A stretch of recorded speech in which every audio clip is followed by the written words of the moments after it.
요즘 북한 청년들이 농촌이나 탄광, 그리고 건설 현장처럼 힘든 곳에서 일하는 걸 자원하고 있다고 합니다. 네, 그런가 하면 또 집단으로 특정한 곳에 배치되기도 한다는데요.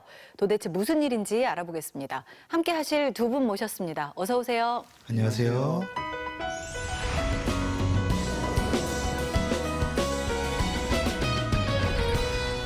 네, 최근 북한 방송은 청년들이 힘든 현장으로 가서 일하겠다, 이렇게 자원하고 있다는 소식으로 떠들썩한데요. 먼저 화면 보고 얘기해 보겠습니다. 대성시안의 여러 단위 청년들도 호남 육동농장에 탄원했습니다. 흉송시와 휴먼그를 비롯한 도안의 많은 청년들이 농촌으로 탄원했습니다. 휴만남도 청년들이 순천지구 청년탄광연합기업소로 진출했습니다. 북한 전역에서 청년들이 농촌, 탄광, 건설 현장 등으로 가겠다고 탄원했다는데요. 이 탄원의 의미가 우리하고는 좀 다른가요? 네, 조금 다릅니다. 남들이 가기 싫어하고 힘들고 이제 환경이 나쁘고 하니까 이제 꺼려하는 이런 쪽에 가서 내가 좀 앞장서겠다 이렇게 이제 청원한다는 뜻이 조금 더 많은 것 같습니다. 네. 뭐 탄원한 청년들에게 꽃목걸이를 걸어주면서 배웅하는 장면도 보이는데요. 지금 이 여성은 탄광에 가겠다고 자원했답니다. 힘든 일 한번 못 해보고 자란 제가 꽤 이겨낼 수 있을까 하고 걱정도 컸습니다. 더 높은 석탄산을 쌓아가는데 조금 힘이나마 다 바치겠습니다. 사실 탄광이라는 게 그냥 말 자체만 듣고는 되게 이제 그 위험하고 무섭고 어렵고 이런 그 이미지가 확 들어가 있는 것이어서 아마 속으로는 가기도 싫고 아마 그럴 거예요. 네. 근데 굉장히 앳돼 보이거든요. 근데 학생들인 건가요? 주로 어떤 사람들이 가나요? 아마도 이제 중학교 졸업하면 17살이거든요. 그러니까 17살에 성인이 돼서 사회에 나오면 이제 보통은 이제 청년이라고 하는데 금방 사회생활을 시작한 사회초년생들이 이제 많이 자원을 하죠. 뭐 농촌, 탄광, 또 뭐 건설장 생각만 해도 고생이 많을 것 같은데요. 북한 청년들은 왜 가는 걸까요? 올해 1월에 8차 당대회가 있었잖아요. 거기서 이제 김정은 위원장이 지난 5년 동안의 경제 계획이 좀 실패했다는 걸 어느 정도 인정했거든요. 그래서 새로운 5개년 계획을 세우고 어떤 자력갱생과 자급자족의 박차를 가하자는 어떤 기조를 이어가고 있습니다. 일심단결, 자력갱생을 다시 깊이 새기고 더 높이 들고 나갈 것을 요구하고 있습니다. 그러다 보니까 국가가 추진하고 있는 대규모 그런 사업들, 지금 가장 문제가 되는 게 뭐 식량난이라든가 또 전기사정 같은 것들이 안 좋기 때문에 노동이 아주 집약적으로 투입돼야 되는 이런 험지에 그냥 무리로, 그러니까 집단적으로 이제 뭐 학생이나 이제 졸업한 학생이나 제대 군인들을 배치해서 탄원의 어떤 외피를 쓰고는 있지만 사실상은 강제적으로 보내는 거나 마찬가지라고 볼 수가 있습니다. 네.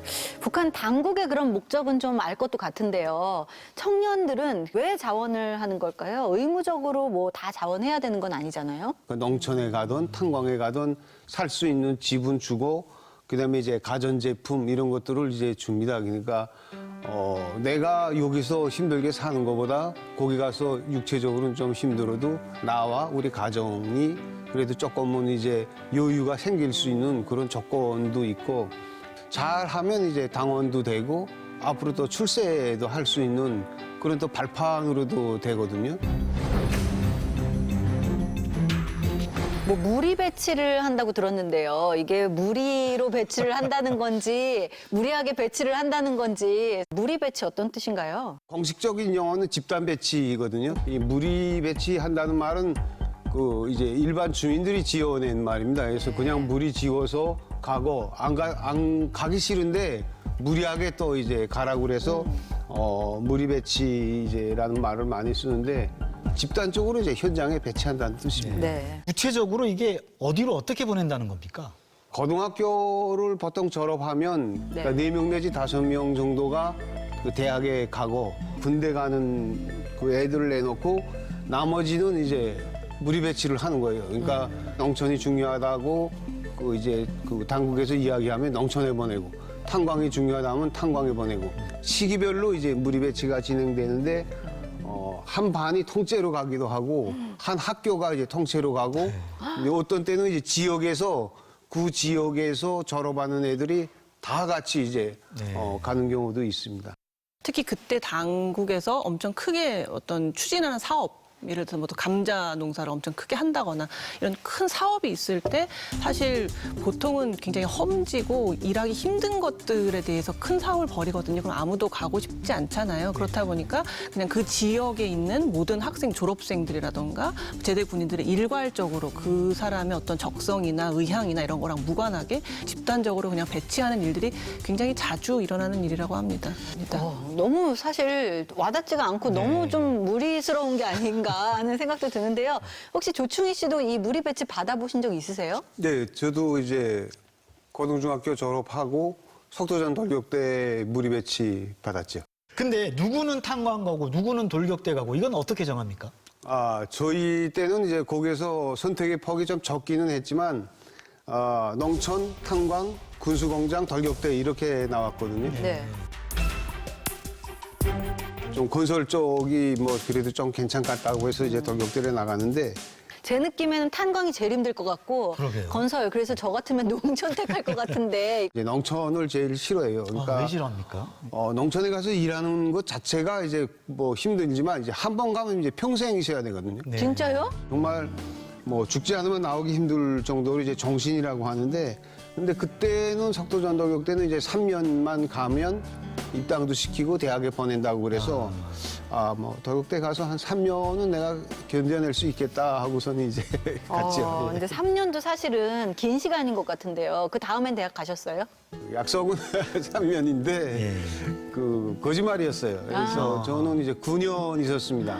그러니까 3년의 3배죠. 이제 9년 동안 돌격대 있다가 당원도 되고 뭐 대학 추천 아니 받아서 그러면 시간은 뭐 오래 걸렸지만 목표는 뭐 이룬 게 아닌가 싶기도 합니다. 조충희 씨는 진짜 잘된 케이스 중에 잘된 케이스, 좀 운 좋은 케이스인 것 같은데 좀 그렇게 될 때는 특별한 노력을 하신 데가 있나요? 어때요? 예, 저는 저 운도 좋았고 노력도 엄청 많이 했습니다. 그래서 뭐 어차피 뭐 탄원에서 나왔는데 잘 돼야지 하는 생각으로 명절날에도 막 남들 다 쉴 때도 나가서 일하고 아이고. 막 그러고 뭐 한 삽 두 삽 들 때는 뭐 두 삽 세 삽 이렇게 뜨고 남이 걸어갈 땐 뛰어다니고 네. 그 정도의 노력이 되지 않으면 이제 힘들죠 사실은. 근데 한편 생각하면 나라가 뭐 일자리를 다 마련해 준다는 측면으로 생각할 수도 있긴 하겠는데 그런 거랑 좀 개념이 좀 전혀 다른 거잖아요. 일하지 않을 자유가 없죠. 북한은 무조건 일을 해야 되고요. 일하지 않게 되면 무직 건달죄라는 죄목으로 처벌받습니다. 무직 건달죄. 이름 정말 장난 아니게 지었네요. 보통 6개월 이상 일을 나가지 않으면 노동단련대 가고요. 그러면 이제 1년 이상 되면 재판받고 교화소 가야 됩니다. 네, 그렇습니다. 북한 청년들의 모습을 담은 영화가 있거든요. 함께 보시죠. 동무들, 이제 우리는 무진대 새 탄밭을 조성하는 어려운 전투에 나가야 합니다. 새 탄밭을 조성해야 된다면서 사람들을 모아놓고 회의를 하네요. 제가 도역대 나갈 때도 이제 저랬죠. 그래서 어차피 이제 나가야 될 사람은 지정돼 있지만 형식은 저렇게 이제 만드는 거죠. 그럼 이제부터 각 직장에서 추천된 동무들의 명단을 발표하겠습니다. 단조 직장 조업단체 박진화 동무. 예. 자, 그런데 주인공 표정이 영 좋지 않은데요. 다 이유가 있습니다. 어머니, 진호야, 얼마나 힘들었니? 집을 떠나서 3년 세월. 어머니도 자서전에 노동계급의 경력을 쏘는다는 게 구려라겠어요. 네, 사실 주인공은 고위층 간부의 아들입니다. 대학을 졸업하고 출세를 위해서 철강 공장에서 일을 했는데요. 3년이 끝나갈 즈음 평정서를 잘 받겠다고 욕심을 부리다가 그만 탄광에 배치가 된 거였습니다. 네, 엄청 힘든 일을 하게 되는데요. 이런 일이 실제 일어날 수 있나요? 출세를 위해서 노동 현장에 오는 경우가 꽤 있습니다. 제가 있을 때도 당시에 이제 그 내각 부총리 하던 사람의 아들이 이제 저희 같이 저하고 더욱더 생활도 했고요. 네, 그러던 어느 날 희생한 동료를 보고 노동 현장을 출세 발판으로만 생각한 걸 반성하고 열심히 일하는데요. 마지막에는 훈장까지 받습니다. 이 영화 제목이 청춘의 자서전이라던데요. 북한에서 자서전 의미는 우리하고 또 좀 다르다면서요? 네, 그 자서전은 이제 경력, 내가 쓰는 경력서, 내가 나의 행동으로 쓸 수 있는 것을 이제 써라 해서 이제 청춘의 자서전인데, 한국으로 치면 이제 이력서 뭐 이거하고 이제 비슷한 예, 그겁니다. 네. 그럼 조충희 씨도 북에서 자서전 쓰셨겠네요? 예, 저도 이제 썼죠. 네. 저는 이제 꽤 좀 큰 공사를 참가했거든요. 그러니까 네.